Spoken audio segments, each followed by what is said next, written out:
मेरा नाम पवन है और मैं एक साधारण लड़के जैसा ही हूँ, कोई खास नहीं।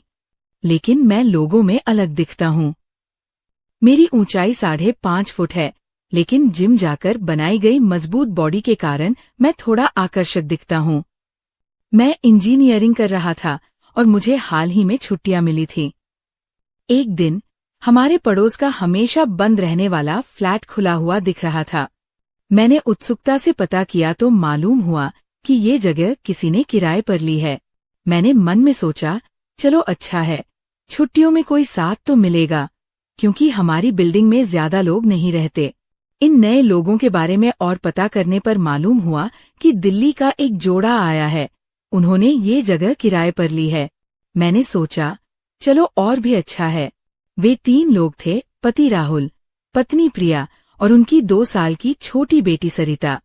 शुरू में हमारी बातचीत ज्यादा नहीं हुई, बस हाय हेलो और एक हल्की मुस्कान तक ही सीमित थी। लेकिन धीरे धीरे मुझे प्रिया की सुंदरता दिखने लगी। प्रिया लगभग 5 फुट ऊंची, गोल चेहरे और बड़ी आंखों वाली एक सुंदर स्त्री थी। उसके लंबे और काले बाल उसे और भी आकर्षक बनाते थे। उसकी फिगर भी एकदम मस्त थी। मुझे सबसे ज्यादा पसंद थे उसके लंबे और डार्क ब्राउन बाल और उसके चेहरे पर हमेशा रहने वाली मुस्कान। और वो बहुत ही मादक थी, लेकिन मुझे वह बहुत अच्छी लगती थी। उसमें कुछ तो अलग था, जिसकी वजह से मुझे वो बहुत पसंद थी। मैं उसे देखते ही दीवाना हो गया था। एक छोटी बच्ची होने के बाद भी उसने खुद को अच्छी तरह से मेंटेन किया हुआ था। आमतौर पर वो हमेशा सलवार कमीज जैसे कपड़े ही पहनती थी, लेकिन जब वो कभी साड़ी पहनती थी तो वो बहुत ही कमाल की लगती थी। जब वो पास से गुजरती थी तो मेरी छाती की धड़कन रुक जाती थी। हर बार उसे देखकर उसके पास जाने की तीव्र इच्छा होती थी। मेरा मन करता था कि उसके पास जाकर उसे कसकर गले लगा लूं और वैसे ही बैठा रहूं। धीरे धीरे मैं उससे बात करने के मौके ढूंढने लगा। ये नजदीकी की पहली सीढ़ी थी, ऐसा कह सकते हैं। वह माँ से मिलने या कुछ मदद मांगने या कोई चीज मांगने आती थी। तब मैं उसे हाय कहता था और बात करने की कोशिश करता था। उसकी छोटी बेटी मेरी मदद करती थी। उससे खेलते खेलते मैं उसकी बेटी के बारे में बात करके बातचीत शुरू करता था। उसकी उस प्यारी बेटी की वजह से मुझे प्रिया के करीब जाने का एक बहाना मिल गया था। जैसे जैसे दिन बीते, हमारी बातें अधिक खुलकर और नजदीकी से होने लगी। कई विषयों पर हमारी बातें होने लगी। वो जितनी दिखने में खूबसूरत थी, उतने ही उसके विचार और बातें स्पष्ट और खुली हुई थी। उसे पढ़ने का बहुत शौक था और उसके पास वक्त भी भरपूर था, क्योंकि उसका पति एक बड़ी कंपनी में काम करता था, जिसकी वजह से उसे लगातार यात्रा करनी पड़ती थी और घर पर होने पर भी वो उसके लिए ज्यादा वक्त नहीं निकाल पाता था। बेचारा, घर पर इतनी सुंदर और होशियार पत्नी होने के बावजूद वो उसका फायदा नहीं उठा रहा था, इसलिए वो अपना वक्त पढ़ने में बिताती थी। वैसे भी मुझे भी शुरू से ही पढ़ने का शौक रहा है, इसलिए हमारे बीच एक अनोखा बंधन बन गया। किताबों का आदान प्रदान होता था, जो मेरी मुलाकात का एक मीठा बहाना होता था। उन किताबों पर हमारी खुलकर चर्चा होती थी, कभी हमारे यहाँ तो कभी उसके घर पर। ये ऐसे ही काफी दिनों से चल रहा था। अभी मुझे आगे बढ़ने की हिम्मत नहीं हो रही थी और वो भी उथले स्वभाव की नहीं लग रही थी। मुझे उसके प्रति एक आदरयुक्त आकर्षण महसूस हो रहा था। ऐसे ही एक शनिवार दोपहर को एक किताब वापस करने के लिए मैं उसके घर गया। दोपहर के लगभग 4 बजे होंगे। बेल बजाने पर उसने ही दरवाजा खोला। मुझे देखकर उसने एक मनमोहक मुस्कान दी। मैं उसे देखता ही रह गया। उसने आसमानी रंग की शिफॉन साड़ी पहनी थी और उस पर उसने मैचिंग ब्लाउज पहना था। हल्का मेकअप भी किया हुआ था। वो सच में किसी हीरोइन जैसी लग रही थी। उसने मुझे अंदर बुलाया और पूछा, कैसे हो? मेरी सांस एक पल के लिए अटक गई। मैंने कुछ बोलने के लिए कहा, मैं किताब वापस करने आया हूँ। इस पर वो शरारत से बोली, वही तो पूछ रही हूँ, किताब कैसी है? उसकी ये बात सुनकर मेरी जान में जान आई। मेरे मन में तो कुछ और ही चल रहा था। अच्छा हुआ उस विषय में मैंने कुछ जल्दी नहीं कहा, नहीं तो बेइज्जती हो जाती। उसकी उस मासूमियत भरी बात से मेरे मन में उसके लिए सम्मान और बढ़ गया। मुझे उसके सीधे स्वभाव की बहुत सराहना हुई। उसकी उस मनमोहक मुस्कान और शरारती बातों ने मेरे मन में उसके प्रति चाहत और बढ़ा दी। मुझे उसके साथ और वक्त बिताना था, उससे खुलकर बातें करनी थी। ऐसा बहुत तेजी से महसूस हो रहा था। उसके हर हाव भाव में एक अनोखा आकर्षण था जो मुझे उसकी ओर खींच रहा था। उस पल मुझे एहसास हुआ कि ये दोस्ती अब एक नए मोड़ पर आ गई है। बातें करते करते मैंने उससे ऐसे ही पूछ लिया, कहीं बाहर जाने की तैयारी कर रही हो क्या? वो उत्साह से बोली, अरे हाँ, राहुल ने मुझसे आज जल्दी घर आकर बाहर घुमाने ले जाने का वादा किया है। मैं उसी का इंतजार कर रही हूँ। तूने अभी बेल बजाई तो मुझे लगा वही आया है। वो ऐसा बोल ही रही थी कि तभी फोन की घंटी बजी। उसने फोन उठाकर बात करना शुरू किया तो मुझे चिंता हुई, क्योंकि उसके चेहरे पर उत्साह के भाव धीरे धीरे कम हो रहे थे। वो बात करते करते भड़क गई और उसने फोन पटक दिया। वो वापस आई तो उसके चेहरे पर नाराजी और झुंझलाहट साफ दिख रही थी। वो कुछ बड़बड़ा रही थी। मैं उसकी छोटी बेटी के साथ खेलने लगा। मैंने उससे ऐसे ही पूछ लिया, क्या हुआ, इतनी नाराज क्यों हो? अब तक हमारे बीच पहले जैसी दूरी नहीं रही थी। हम अच्छे दोस्त बन गए थे। हम आपस में बात करते थे, नाम से पुकारते थे। वो एकदम से चिढ़कर बोली, राहुल को ऑफिस में कोई जरूरी मीटिंग आ गई, इसलिए वो नहीं आने वाला। अब सारी तैयारी बेकार चली गई और मूड भी खराब कर दिया। उसकी उस परेशान आवाज में मुझे उसका दुख महसूस हुआ। जाने दो, कभी और चली जाना उसके साथ, मैं उसे समझाते हुए उठा। वह बहुत चिढ़ी हुई थी। मुझे उसका चेहरा साफ नहीं दिख रहा था, लेकिन शायद उसकी आंखों में पानी होगा। उनके हॉल में लगे म्यूजिक सिस्टम के पास जाकर मैंने उसकी पसंदीदा इंग्लिश इंस्ट्रूमेंटल ट्यून की सीडी लगाई। इससे तेरा थोड़ा मूड बदलेगा, सुन इसे, कहकर मैं वहां सोफे पर बैठ गया। मेरे हिलते हुए पैर देखकर उसने पूछा, तू नाचता भी है क्या? मतलब सीखा है क्या नाचना, या ऐसे ही पैर हिलाता है? उसके उस कुतूहल भरे सवाल से मेरा ध्यान उसकी ओर गया। मैं हंसकर उससे बोला, अरे नहीं, मुझे कहाँ नाचना आता है, ये तो ऐसे ही टेंशन आता है तो पैर हिलते हैं मेरे अपने आप। मेरी उस मजाकिया बात पर वो हल्की सी हंसी। उसके चेहरे का गुस्सा थोड़ा कम हुआ। ये देखकर मुझे अच्छा लगा। मुझे उसे उस दुख से बाहर निकालना था। उसके चेहरे पर फिर से हंसी देखनी थी। उसके चेहरे की वो हल्की सी हंसी देखकर मेरा मन शांत हो गया। मुझे उसके प्रति बहुत स्नेह महसूस हो रहा था। उसके दुख में उसे सहारा देने की तीव्र इच्छा मेरे मन में पैदा हो गई। मैं उसके पास गया और उसके कंधे पर धीरे से हाथ रखा। मेरे उस स्पर्श से उसे थोड़ा सहारा मिला होगा, क्योंकि उसने मेरी ओर देखकर एक हल्की स्माइल दी। उस क्षण मुझे महसूस हुआ कि हमारी दोस्ती अब एक नए और अधिक घनिष्ठ रिश्ते में बदल रही है। उसने मुझे मजाकिया ढंग से छेड़ा तो मुझे उसे बचपन में लिए डांस के क्लास के बारे में बताना ही पड़ा। मैं आत्मविश्वास से बोला, मैं पूरे 1 साल सीखा हूँ डांस। उस पर वो आश्चर्य से बोली, सच में? मुझे बहुत पसंद है डांस, पर कभी वक्त और मौका ही नहीं मिला। उसके उस उत्साह से मेरी आंखें चमक उठीं। अरे हाँ, यही है क्या वो चांस? मैंने उसे उत्सुकता से पूछा, सीखना है? उसे पूछने का ज्यादा मौका दिए बिना मैं उसे आग्रह करने लगा, चल यार, तुझे 4 दिन में बेसिक सिखाता हूँ देख। सच तो ये है कि मुझे उसके करीब जाने का ये सुनहरा मौका नहीं छोड़ना था। उसके मन की अभी पूरी तरह से तैयारी नहीं हो रही थी, लेकिन मैं हिम्मत दिखाते हुए धीरे से उसका हाथ अपने हाथ में ले लिया और उसे धीरे धीरे डांस के स्टेप सिखाने लगा। वो खुद को थोड़ा रोक रही थी। उसकी हरकतों में खुलापन नहीं था। कैसा होता भला उसकी ऐसे किसी के साथ, वो भी अपने पति के अलावा दूसरे पुरुष के करीब आने की शायद पहली बार होगी।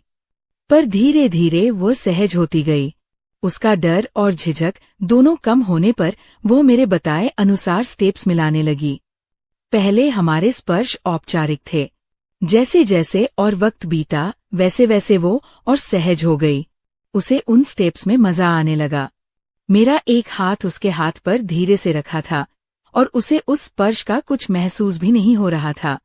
फिर भी हम एक दूसरे की आंखों में आंखें नहीं डाल रहे थे। थोड़ी देर ऐसे ही चलता रहा। फिर एक बार हमारी नजरें मिलीं। मैं धैर्य जुटाकर बोला, प्रिया, सच कहूं, तू आज बहुत सुंदर दिख रही है। वो शर्मा गई और लड़खड़ाते हुए बोली, थैंक यू। और थोड़ी देर ऐसे ही गुजरी। वो और भी ज्यादा खुल गई, मुझसे सटकर नाचने लगी। मैंने उसकी आंखों में आंखें मिलाई और उसे करीब खींचा। मुझे लगा कि वो विरोध करेगी, लेकिन उसने उस पर ध्यान नहीं दिया। अपनी ही मस्ती में वह कदम ताल मिला रही थी। क्या पता उसे मेरा ऐसा करना अच्छा लगा या नहीं, पर होगा। अब मैंने बिना डरे झट से उसके गाल पर एक हल्का सा किस किया। मतलब बिल्कुल अगर गुस्सा करे तो कह सकूं कि गलती से होंठ लग गए गाल को। उसके चेहरे पर एक शिकन आई। मैं उसे सॉरी कहने वाला था कि तभी वो बोली, क्या अब पीछे हटने से कोई फायदा नहीं है।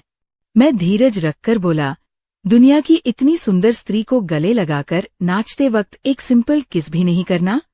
मेरे इस वाक्य से वह फिर शर्मा गई और आगे कुछ न बोलते हुए फिर नाचने लगी। बस अब नहीं है कोई प्रॉब्लम, ऐसा कहकर मैंने अपने हाथों को थोड़ी आजादी दी। उसके साथ थोड़े मजाकिया हरकतें करने लगा। फिर एक बार धीरज जुटाकर मैंने उसे करीब खींचा और उसके होठों पर एक जोरदार किस किया।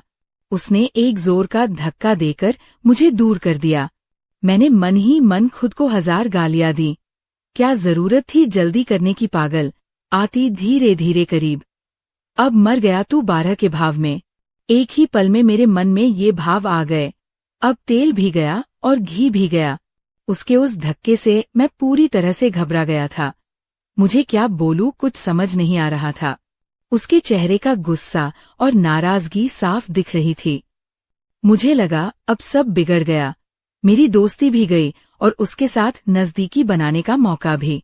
मेरे मन में बहुत अपराध बोध पैदा हो गया। मैं सर झुकाकर खड़ा रहा। मुझमें उसकी आंखों में देखने की भी हिम्मत नहीं हो रही थी। कुछ पल शांति छा गई। सिर्फ उसकी सांसों की आवाज आ रही थी। मुझे लगा अब वह मुझे बहुत सुनाएगी, डांटेगी, लेकिन उसने कुछ नहीं कहा। वह सिर्फ मेरी ओर चुपचाप देखती रही। उसकी उस शांत, भेदक नजर से मेरा मन और बेचैन हो गया। मुझे लगा अब वह अपने पति को बताएगी। मेरा क्या होगा, इस विचार से मैं डर गया था। मैं घबराई हुई हालत में बड़बड़ाते हुए उससे दिल से माफी मांगने लगा।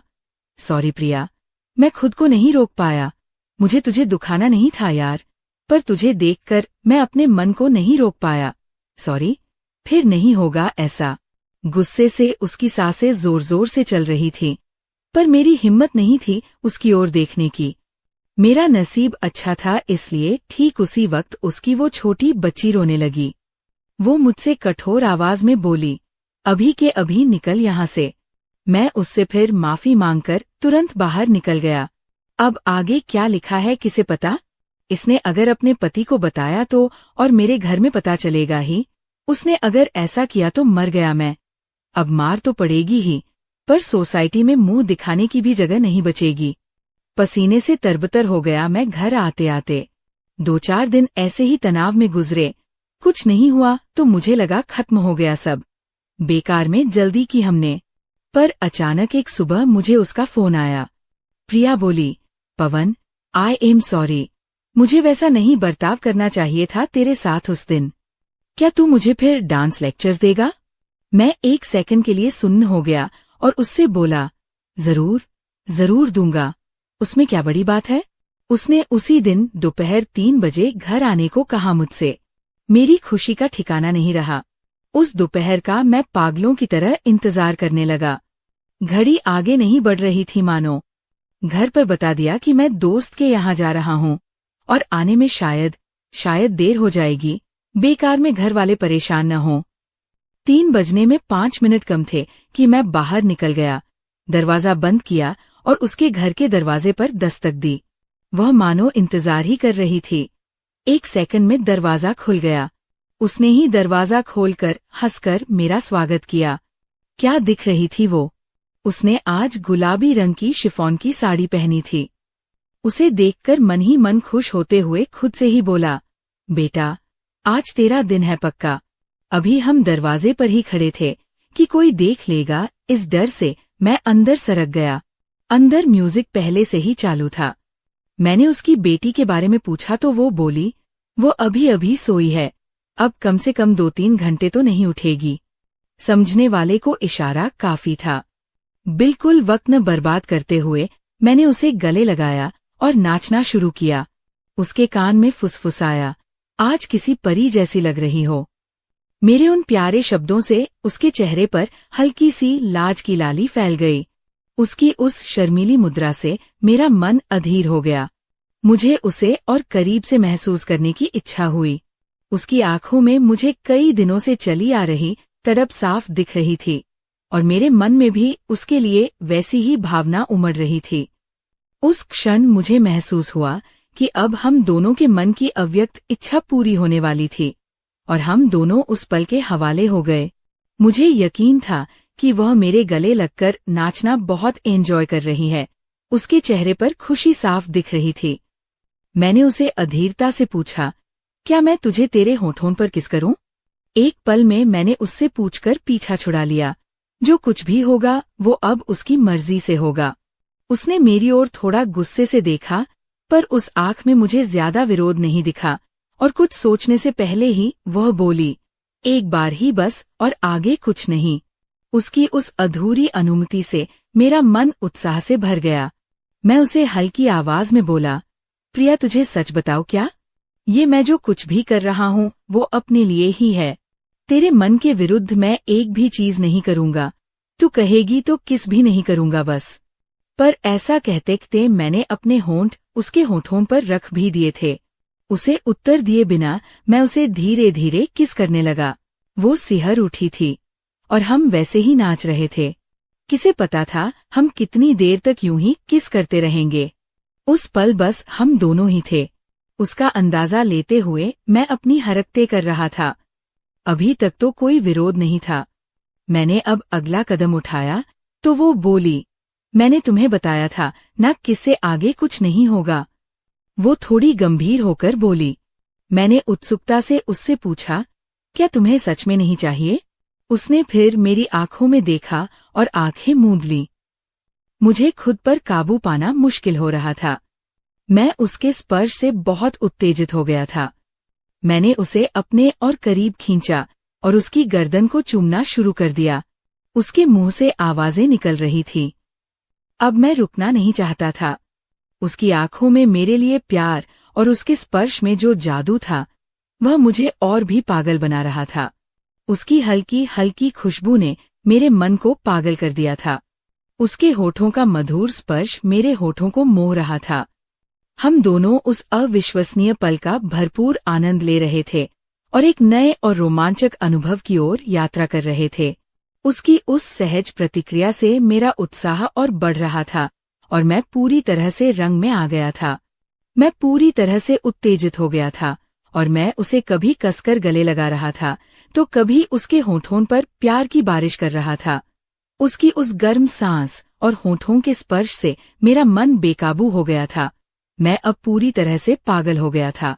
उसकी आंखों में एक अलग ही चमक दिख रही थी और उसके चेहरे पर तृप्ति के भाव स्पष्ट रूप से दिख रहे थे। वो हर पल का भरपूर आनंद ले रही थी और उसके मन में दबी हुई इच्छा आज पूरी हो रही थी। और फिर वो क्षण आया जब हम दोनों भी एक अनोखी शांति में विलीन हो गए। दोनों में भी एक प्रकार की स्थिरता आ गई थी, लेकिन मन में उस उत्कट क्षणों की यादें हमेशा के लिए घर कर गई थी। उसके चेहरे पर आनंद देखकर मेरे मन में संतोष की भावना भर आई और मुझे ऐसा लगा कि आज हम दोनों ने भी अपने मन की इच्छा पूरी करते हुए सच्चे अर्थों में प्रेम मनाया। वो अनुभव हम दोनों के भी दिल में हमेशा अविस्मरणीय रहेगा।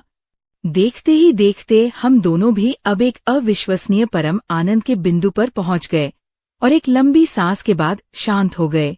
उन उत्कट क्षणों की यादें हम दोनों के भी चेहरे पर एक हल्की सी मुस्कान ला गई। मैंने उसे प्यार से एक जोरदार किस की और उसे मेरी बाहों में कसकर पकड़ कर रखा और थोड़ी देर वैसे ही शांत सो गया। बाद में हमने और प्यार किया और फिर मैं शाम को घर चला गया अब हम प्यार हमेशा करते थे। तो दोस्तों, कहानी कैसी लगी कमेंट करें। वीडियो अच्छा लगा तो लाइक करें। चैनल पर नए हैं तो चैनल को सब्सक्राइब करें। चलो तो फिर मिलते हैं ऐसे ही नए वीडियो में। धन्यवाद।